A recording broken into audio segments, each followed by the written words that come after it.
হাসান ভাই এবং চঞ্চল দা আপনারা আরো লোক একসাথে কাজ করেন, আবার ভিজুয়ালেও কাজ করে। তিনজন একসাথে হলে মানে মানুষ আলাদা কিছু পায়। এই তিনজনের কেমিস্ট্রি বলবো না, বা ত্রিভুজ একসাথে কাজের পজিটিভটা বলেন, পরে নেগেটিভটা বলেন।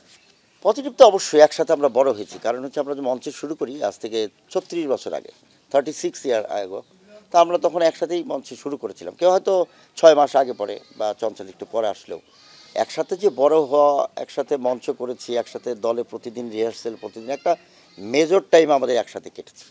তারপরে আমরা তখনও জানতাম না যে টেলিভিশনে আমরা হয়তো ভালো কিছু করব। তখন টেলিভিশন ছিল বিটিভি একমাত্র।